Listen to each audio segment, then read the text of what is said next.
Imagine every Peninsula family has a place to call home. Imagine every Peninsula neighborhood is strong and vibrant, and every child on the Peninsula is educated, healthy, and safe. Imagine every Peninsula nonprofit has resources to succeed, and every Peninsula student can pursue a higher education. Peninsula Community Foundation of Virginia. Let's imagine together. Good morning, students! Professor Ramona and I are going to be working on fractions today. Encuentra el país. Alas, poor Yuri. I knew that. Excuse me. Ay, de nuevo. Teachers are doing whatever it takes to connect with their students. 202. And Cox is too, by connecting over 140,000 eligible students in need with low-cost internet. Who wants to see it again? With the Connect to Compete program from Cox.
Good morning. Just a quick note before we get started.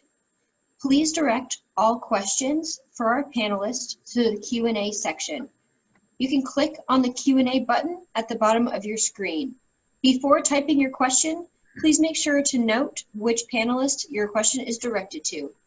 Questions in the chat will not be answered, so again, please direct all questions to the Q&A section. Thank you so much and enjoy your presentation.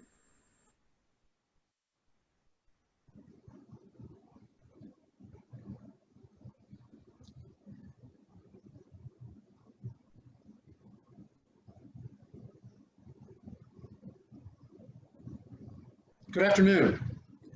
I'm Bob McKenna, President and CEO of the Virginia Peninsula Chamber of Commerce, and I'm standing in front of an empty room talking to a screen. I don't know about you, but I'm ready to get back in person. I miss you all. On behalf of the Virginia Peninsula Chamber of Commerce and the Downtown Hampton Child Development Center, I'd like to welcome you to the latest event in the Chamber's 757 Vision, Eyes on the Future series. We are living in interesting times right now.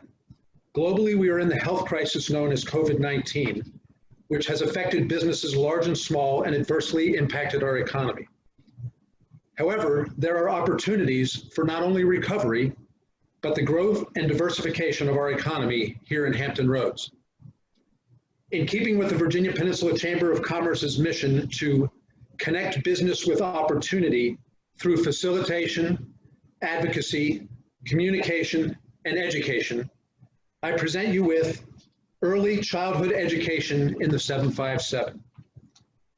This afternoon, we offer you a short documentary on the importance of high-quality early childhood education called No Small Matter. Following the documentary, our moderator will explore with panelists the current state of early childhood education on the peninsula, in the Commonwealth, and nationally, and discuss how we can all pitch in to make it better.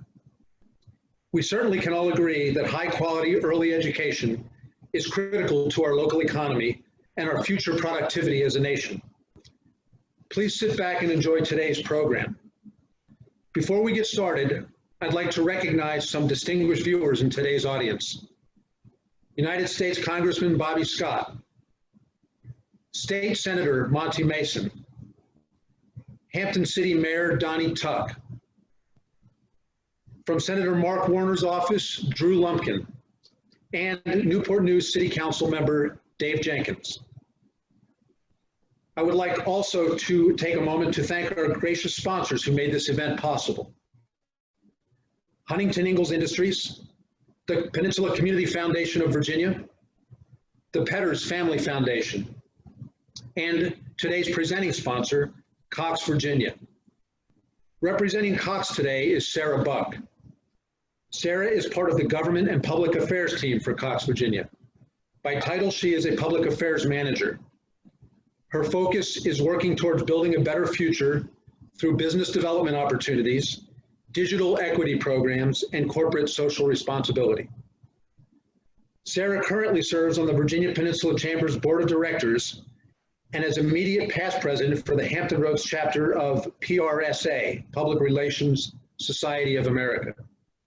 She is fortunate to have many opportunities to volunteer in supporting youth education programs through her employer, in addition to some personal volunteer efforts with organizations like the Girl Scouts and the Alzheimer's Association. Sarah has a bachelor's degree in communication studies from Virginia Tech. In 2016, she was recognized as one of Hampton Roads' top 40 under 40 by Inside Business and was recently named as a future famous former by the Girl Scout Council of Colonial Coast. Ladies and gentlemen, Sarah Buck.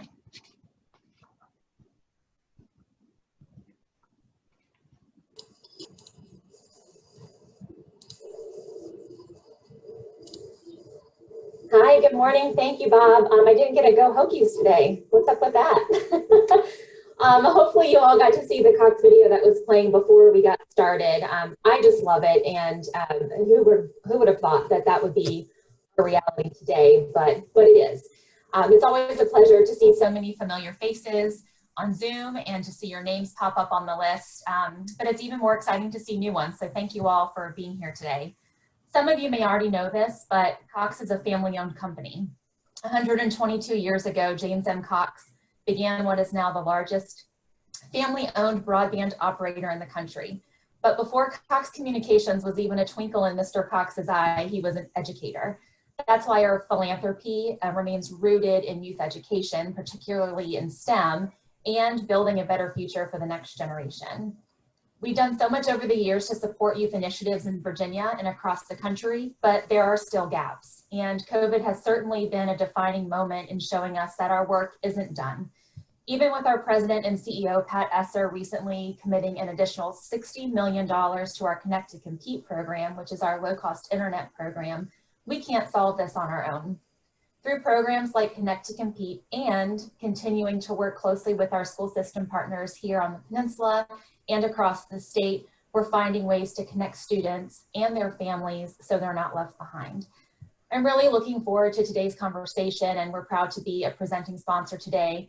Thank you all for being a part of this discussion and being part of finding a solution. We're here to be a partner in addressing digital equity and inclusion and finding a solution to closing the digital divide. So thanks again, and enjoy the event today. Thanks, Bob. Back to you. Thank you, Sarah, and sorry for not saying go Hokies, but I said it so often on Saturday and it didn't work in the end, so I figured I wasn't going to say it today. But yeah, that was a rough one. Yeah. Okay, now I'm going to hand it over to Dr. Jennifer Parrish, the Executive Director of the Downtown Hampton Child Development Center. Prior to that, she served as Superintendent of Poquoson City Schools from 2008 to 2020. She holds bachelor's and master's degrees from the University of Virginia, go Hoos, and her doctorate from the College of William and Mary, go Tribe. She is a graduate of the Civic Leadership Institute and was selected as the Region 2 Superintendent of the Year in 2014 and again in 2017.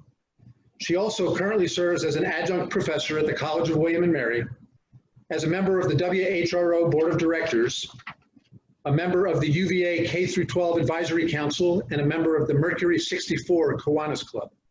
Ladies and gentlemen, Dr. Jennifer Parrish. Thanks, Bob, so much for that introduction.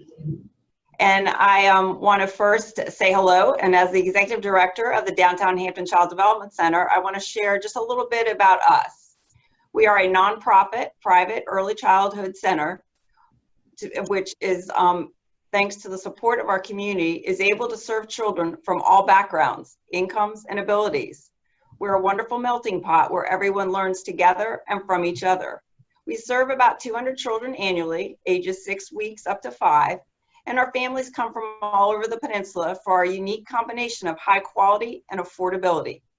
DHCDC offers the peninsula's only sliding scale tuition rate, which is based on family income and need. As a result of our NACCE accreditation, we are in the top 7% of early childhood centers nationwide.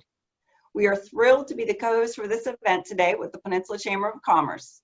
We also appreciate our sponsors for supporting the event and you for taking the time to attend. Now for our program.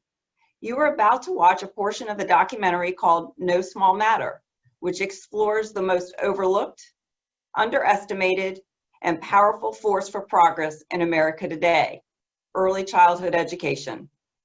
It lays out the overwhelming evidence for the importance of the first 5 years and reveals how our failure to act on that evidence has resulted in an everyday crisis for American families that is negatively impacting our community and in fact our country.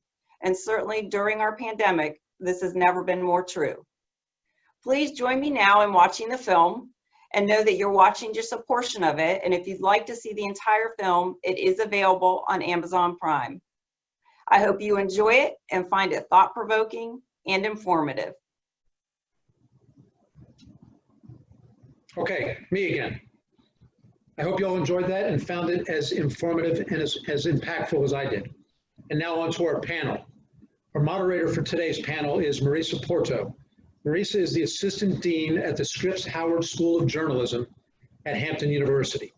She was previously the editor and publisher of the Daily Press Media Group and Virginia Media. She is a graduate of the University of South Carolina, go Gamecocks, and will soon complete a master's degree from University of Maryland Global Campus. And I have no idea what the mascot is. Go University of Maryland Global Campus. Ladies and gentlemen, my friend and mentor, Marisa Porto.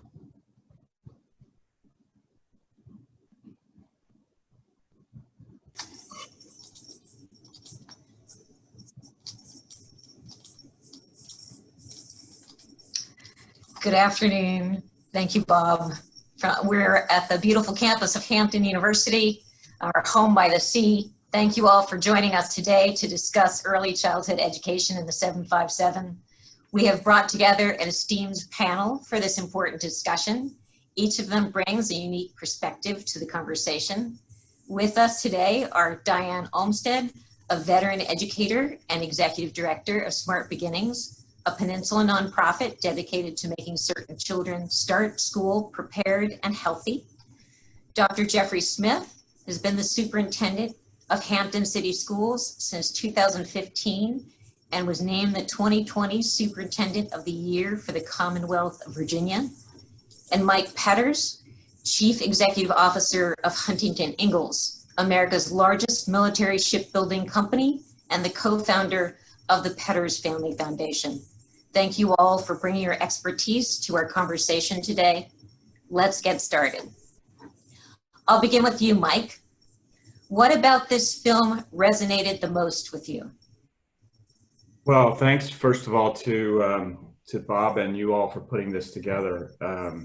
This and for the audience for taking time to participate in this. This is really a very important issue, and for folks out there that know Nancy and me, you know this is pretty important to us in general. I think what struck me about this documentary the first time that I saw it was that whenever you dig into this topic, there's all kinds of complexity, you know, and there's all kinds of data. You know, there's lots of scientific data, biological data, social data, and all that sort of stuff. And you can, in some ways, you can kind of get overwhelmed by the data and by the messaging. And what I really thought about this particular documentary of the ones that I have seen, this one actually did a really nice job of balancing the storytelling with the science to make its point. And in that, in our society today, communication is just about everything. I found this a very effective way to communicate a fairly, I mean, it feels straightforward to those of us that are in the church, so to speak, but to try to create a movement and to try to create some consensus around this particular issue, you got to find some way to concisely communicate what it is you're trying to do. And I just felt like it was well done. I thought they brought in all of the right storytelling to make it work. And so I applaud the filmmakers for what they did. Thank you. We'll get to Diane next and say, and ask you, how does the peninsula compare to other areas in the early childhood education? Also, how does it compare nationally? Where are we ahead and where are we lagging behind?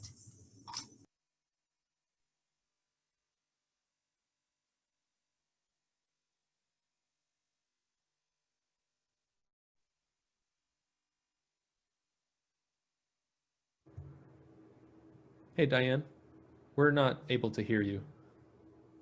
Can you click Join Audio in the bottom left of your screen?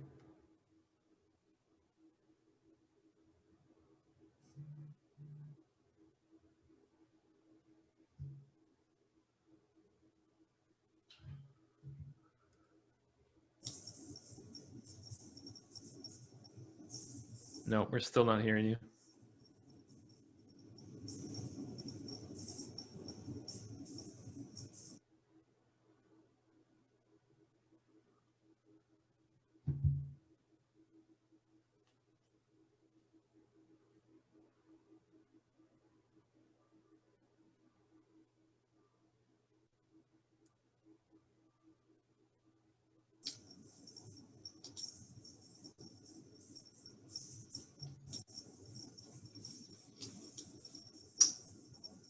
While we wait for Diane to get her sound rolling, we'll ask Dr. Jeffrey Smith if you can tell us how you felt about the movie and where you think the points of the movie resonated with you.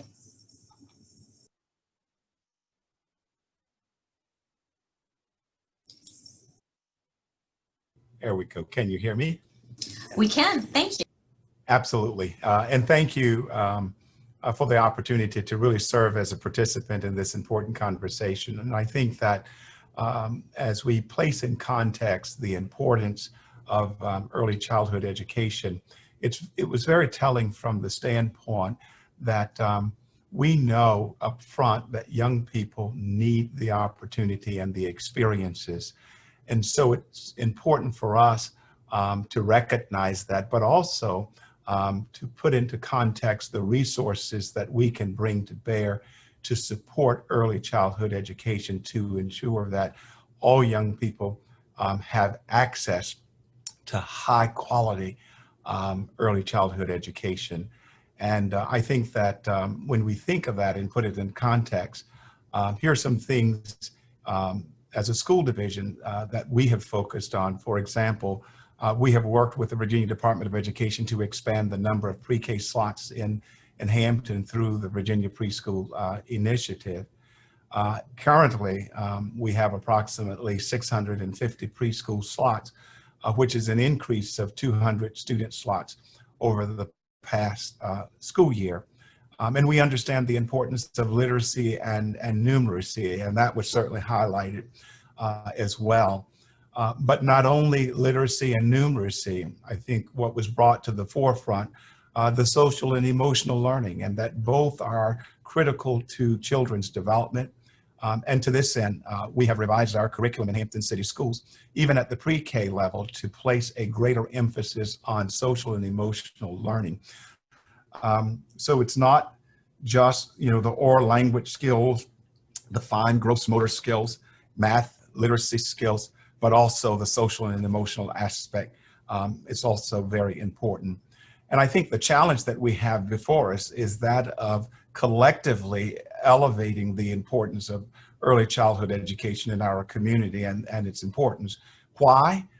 Quite frankly, because we know that we're born learning, and we know our experiences shape our brains, and the older we get, the more difficult, as presented this afternoon, it is to shape the brain, and that if we miss those experiences, we have to navigate the associated challenges the rest of our lives.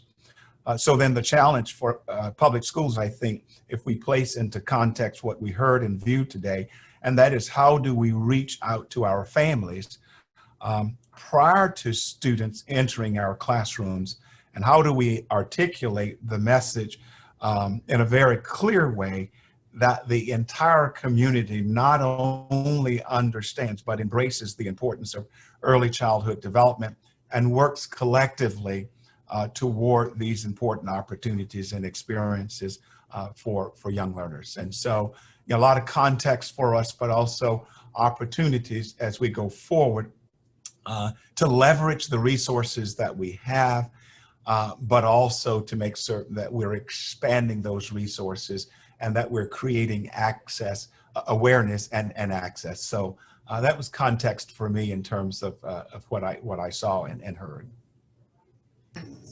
Great insight. Thank you.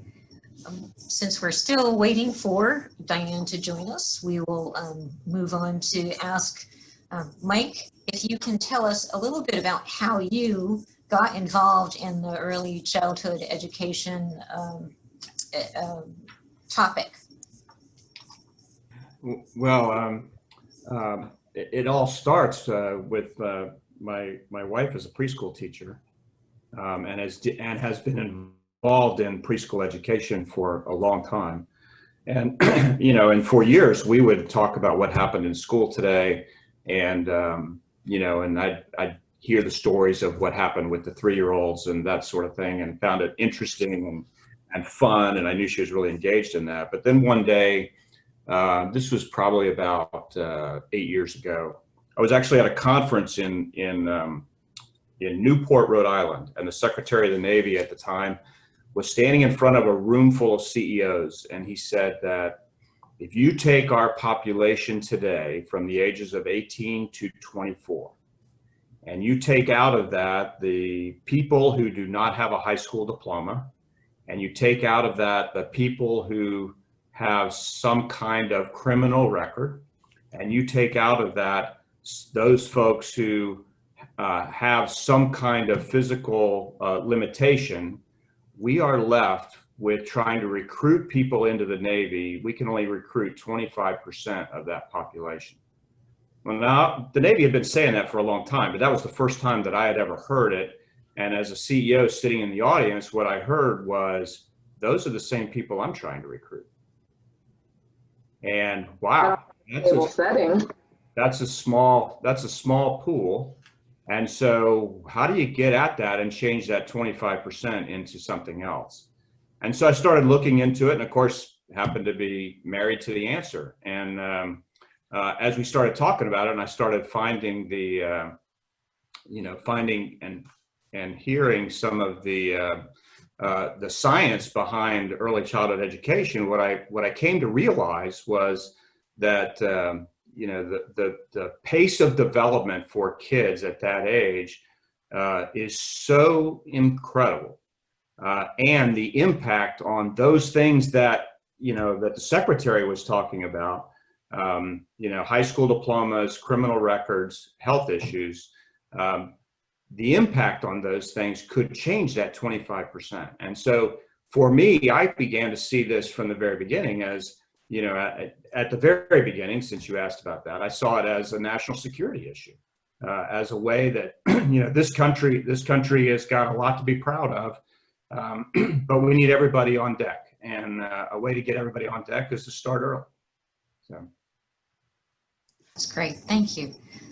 Jennifer, it looks like you're standing in for us, and so we'll ask you, how does the Peninsula compare to other areas in childhood education, early childhood education? How does it compare nationally? Where are we ahead? Where are we behind?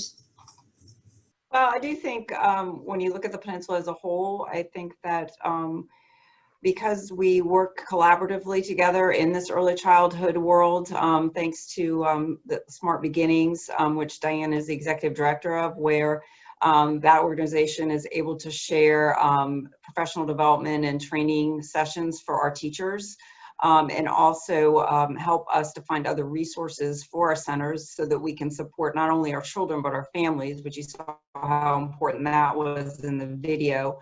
So I do think in that sense we are probably ahead of a number of other areas nationally, but we still I think struggle to be able to provide young children and young families the support that they need and to provide affordable and high quality childcare even on the peninsula. And this is never more true than it is now. I believe the statistic is as of this summer, 40% of all childcare centers in Virginia closed because of the pandemic. So it's always a struggle, but it's become even more obvious, I think, of what a struggle it is for us, not only in the peninsula, but across the state. I will say where Virginia is also gaining strength is the fact that we have seen a real push at the state level for the support of early childhood education. As a matter of fact, early childhood education has been moved into the Virginia Department of Education out of the Department of Social Services. So I believe that's going to enable us to better coordinate what we are, for example, Downtown Hampton Child Development Center, providing our children with what's going to occur when they leave us and go into kindergarten in the public school settings. So I think that does make Virginia a step ahead of a lot of the other states nationally. And Marissa, I think I'm back. I just switched to another computer. I do apologize to everyone. That has not happened to me in a long time. We're used to technology issues. So yeah. So I was just going to ask you about what your thoughts are on the. So I think Jennifer did a great job. Hi everybody, I'm Diane Olmstead. I'm the director for Smart Beginnings Virginia Peninsula. And what I was trying to talk about was statistically, by way of kindergarten readiness, our area is doing really well. So when you look at the school readiness scores for Hampton and for Newport News in particular, we're at about 55.7%, 55.5% compared to Virginia's 56.2% of kids ready for school. And I think what that translates into that is most important is what we heard on the film, but also when there are equity in resources for all children, then all children will thrive. And of course, that leads to a thriving community. Jennifer, you did a great job talking about the partnership aspect. In almost every state now, there is some type of school readiness coalition. And when people are coming together from health to schools to faith, the chambers, the United Ways, the legislators, then we can impact things in a different way. In fact, here on the peninsula, we have a collective impact effort that is looking at the indicators for child well-being before kids enter school. And then last, I'll say, well, two other things. We have a very strong home visiting and parent education support for our families, much like you saw in the film, both in Hampton, Newport News, and all across the greater peninsula.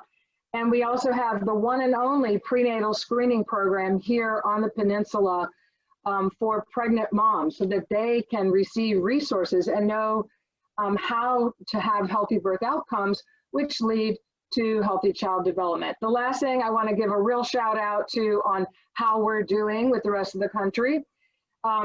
We have a quality improvement and rating system. So every childcare site can enter into this system voluntarily and find ways to improve their pedagogy, their curriculum, their teacher-child interactions.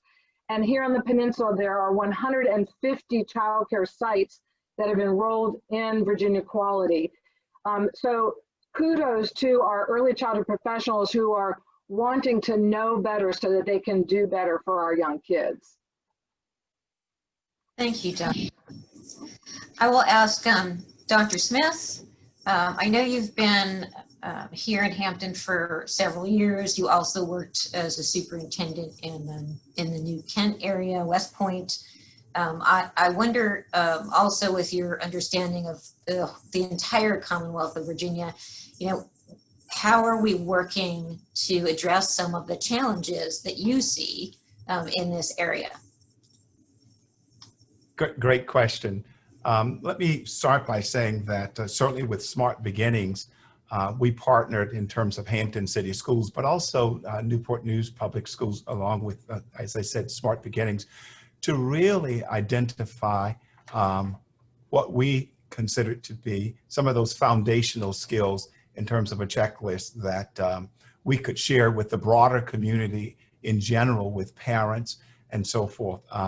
And so we focused on, we had kindergarten teachers within our school divisions to really identify what are those social and emotional skills that young people need in terms of 3 to 5 year olds, oral language skills, fine and gross motor skills, math and literacy skills as well. So we identified the checklist. So I will say from a regional perspective, those partnerships, I think we should see the partnerships that we have as an absolute strength for this work, what we currently have in place. And I think Dr. Parrish mentioned it also. Now the coordinated effort at the Virginia Department of Education will bring an additional layer and perspective to our early childhood education so that we can really effectively coordinate our work from now a pre-K 12 and post-secondary and really outline those experiences in a systematic way and to have a systems approach to it. So across the areas that I have worked, I think the partnerships really must be in the forefront, and that's the strength of the work. But Dr. Parrish also said something that's very important that I've found to be true to help elevate this work, and that is to ensure that what we're offering our families and young people around early childhood education, it must be high quality, and that we must provide access, and it has to be affordable. And how do we ensure that we're connecting all of those dots? In the places that I've worked in, certainly here in Hampton, the true focus on high quality, access, and then it must be affordable. So I think that in places that I've worked, you know, whether in West Point or here in Hampton, we need to recognize that that we have resources, but that really the next step is making certain that we deploy those resources, such as our kindergarten readiness checklist, in which kindergarten teachers, as I mentioned, worked in our region to outline for families. So I think the strength of the work to have the resources, to make certain that it's high quality, that families have access, that it's affordable. But now we need to elevate this, and the success of it that I've discovered, it's about really elevating in our communities and making and creating that awareness of the resources and reaching out to parents prior to students entering our doors. It's an absolute must, and when we do that, we know that we're all more effective in this work. And then secondly, reaching out, I think, to pediatricians to share the kindergarten readiness. And so when we make those resources available to other entities, we then strengthen this important work. And I think we're far more impactful. So that's what I've discovered. And I think the journey that is ahead of us, what we need to do to continue to elevate and keep in front of us, but also make the kind of, have the kind of impact and make the difference that we're seeking to have. Thank you, Dr. Smith. Diane, I'll come back to you again and get to a point Dr. Smith made, which was about affordability, quality, and awareness. I know you mentioned earlier that the pandemic has forced a number of child care organizations to close. How do we bring those, the affordability, the quality together in the middle of this more difficult time? Well, I know the film also gave some statistics about the affordability. I wanted to just talk with you a bit about the average cost here in Virginia, and then we'll move into some of those solutions. For infants, it's $13,728 a year, the average cost. For 4-year-olds, $10,608 a year. And then, of course, in our area, we have child care deserts. These are places where there aren't enough slots to even serve those families that need care. You know, thinking about this area in particular being heavily military-based families, they don't have a support system, and they are not always able to access childcare through the military. So they're also looking to our region to somehow support them. Yes, we've lost capacity. 1 in 3 sites have closed during the pandemic. We are really hopeful because our legislature invested that some of the child care stabilization funds will be used in this area to shore up child care. So that is one solution, that those funds that were passed recently can be used to stabilize the businesses. I think that as a region, we, besides raising awareness, we also have to talk and cross the aisles about some sort of a funding strategy that supports families so that it's not on the backs of families. And I'm especially concerned about our mothers who are in the workforce. We have about 30% that are in the ages of 25 to 44 who said they could not go back to work because of childcare. Then let's not forget that when kids aren't in safe educational places, it exacerbates these achievement gaps for lower income families. But I'm hopeful because our state legislature has already historic investment of $95 million before COVID through our governor and the legislators, which is an amazing investment to end some of the waiting lists for the Virginia preschool program, to increase the cost per child for the Virginia preschool program. We have also a federal grant of $43 million that came to us in 2018. It's called the Preschool Development Birth to 5 grant. And then we have strong support from our business community. And so what else can we do besides the Virginia Chamber and our own chamber saying this is a priority for economic development? What else can we do? That was in their blueprint, but what else can we do together? I'll just mention some of the local projects that could be built upon too, Marissa. So Hampton has a mixed delivery preschool project, which is using public dollars in private childcare settings to pay tuition for children that are most vulnerable, age 4-year-olds. We could duplicate that in more than just Hampton. We have a recent collaboration across 8 jurisdictions on the Greater Peninsula to use some of the unused CARES funding to fund school-age childcare for virtual learners. What can we do with that CARES funding to expand that, not just for working families that have school-age kids, but for all working families? And then we have a project that the City of Newport News CARES Act is funding, as well as private dollars, to build the supply of family childcare providers. These are small licensed homes, mostly run by minority women who want to build the supply of childcare and then connect local businesses to those childcare sites so that they can have guaranteed spaces for their employees' children. So there's some really innovative solutions that we could put into play right now and build upon. Thank you, Diane.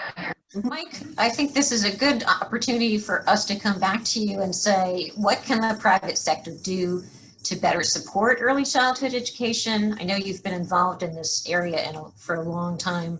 Any thoughts here? Well, I could spend the rest of the afternoon talking about that, but I think that, you know, the private sector, and this is, you know, thanks again to the Peninsula Chamber for sponsoring this. Is, you know, there's a lot of folks in the audience that are supporters, but also probably some folks in the audience that are scratching their heads and saying, how does this affect me? I mean, one of the challenges that businesses in general have is they're looking for people that are going to go to work tomorrow.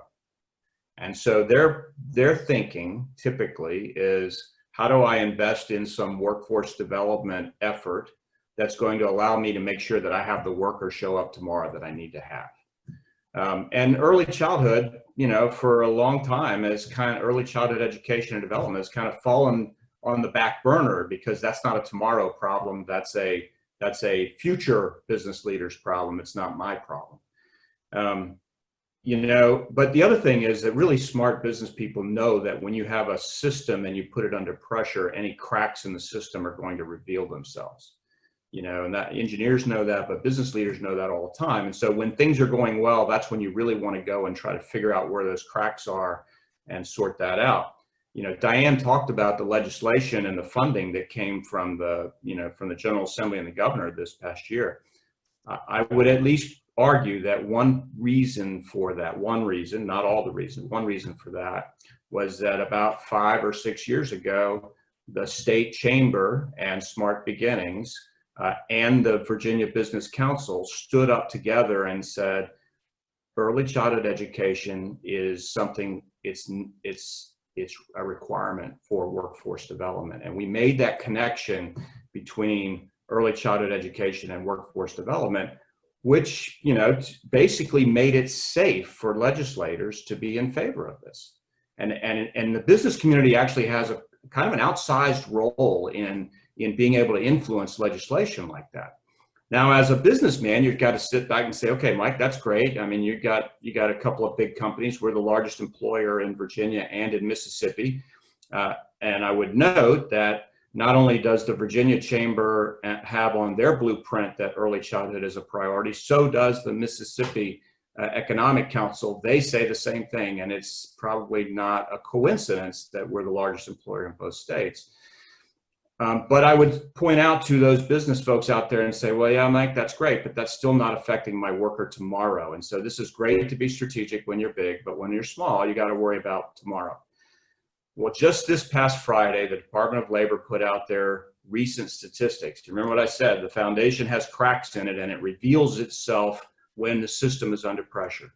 There is no question that the pandemic has created a huge pressure on our business systems and on the foundation that we have as employers, you know, in our economy. Their report on Friday said that because of childcare, 2.2 million women have dropped out of the labor force or are not employed. That is about 50% higher than the number of men who've dropped out of the workforce. And our experience in our shipyards has been that the number one reason that people are not coming to work today is because they have to deal with childcare and the schools are closed. And so if you step back from that as a businessman, you step back from that and say, look, we're in a crisis now. We got to go figure out how to deal with that. But how do we make sure that we don't have this, you know, the next time we have a crisis? Because it's not an if question, it's a when question. How do we go deal with that?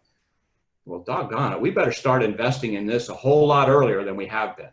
And we better make sure that the legislation is squared away and the funding streams are squared away, make sure that we have access and we create affordability. I'm pretty proud that at Huntington Ingalls, one of the things that we've done is we've actually provide scholarships to children of our employees to go to early childhood programs. Very proud of that. And, you know, as a businessman, you get a twofer there. Not only do you have people who want to come to work, who can come to work now because their kids are in a quality system, but you also have employees that are really engaged because, wow, this company's not just taking care of me on the job site, they're taking care of my family. So there's a tremendous payoff here for the business community to get involved in this, no matter what size you are, to be involved in this program. And it will continue. The more the business community gets involved, the more we're going to have the kind of results that Diane was talking about. Great thoughts. Thank you. Dr. Smith, given the brain grows more than in the first 5 years than at any other time, how can school districts or educators help in this area? Excellent question. And I think that we can first address this in terms of recognizing the resources that we have. And then the next step, how do we really deploy the resources in such a way that we're making good use? Because often we have the resources, but how do we coordinate to ensure that these resources are in the hands of where they need to be so that we can have the kind of impact that we're seeking to have. And our task is to get this information to the hands of as I mentioned earlier, families, and then assist with facilitating and connecting families to the support resources to make this a reality in our communities, and reaching out to parents. For example, we have through Healthy Families, we have the Hampton Playgroups, and we were able to establish as a partnership with Healthy Families a means to expand that as a resource in our immediate community. And what an impact that will have. We know the impact, but to expand that impact with families and learners. Also, I mentioned the checklist. Really, my 3 to 5 year old child can, and utilizing this checklist, while it's so very basic, but how do we get this into this resource into the hands of families to ensure that they understand and that we're partnering with them. So, Diane mentioned, high quality. Dr. Parrish mentioned high quality. We've talked about that it needs to be affordable and so forth, and access. But at the same time, we need to make certain that we're bridging that gap in terms of getting the resources out there to really make the difference. I mentioned earlier that, for example, we have been able to increase the number of slots that we have for our preschoolers. So an increase of 200 slots. While we have an increase of 200 slots, so now we have 650 preschool slots. We're really at this particular point only at about 450 thereabout that we have been able to fill. How do we create that in terms of leveraging the slots that we have and getting it out there to the families to make certain that we're really serving the families and that the awareness is there. So I think, yes, the recognition that given the brain grows more in the first 5 years than any other time, it's really about getting these resources and opportunities into the hands of where they need to be. Thank you, Dr. Smith. I will ask this to both Diane and Jennifer. The film covered a lot of ground, from lack of affordable child care to toxic stress to educators' wages. Can you share more about which of these issues are the most challenging on the peninsula? I'll go to Jennifer first. Well, I think that they're all challenging and probably all equally challenging. I'd like to tackle the wages of our child care workers. And if you actually see the entire film, No Small Matters, they really have a good discussion about that in the film. But certainly me having come from K-12 public education into early childhood recently, I can really see where we're struggling to pay our workers because we operate on such a thin margin.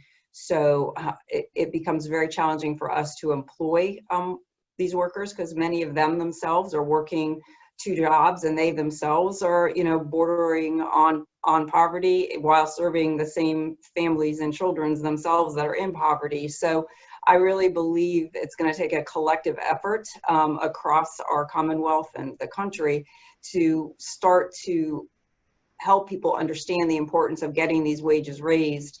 I think hopefully perhaps through some legislation. So a big thank you to Mike for you helping to draw the attention of early childhood at the state level. But it's really going to take our communities, our business communities to really look and say, how can we help these early childhood centers better pay their childcare workers so then we can afford as an early childhood center to open more classrooms and to serve more of our children and their families. I'll let Diane address the other couple of issues. Sure, and I'll just build on that as well.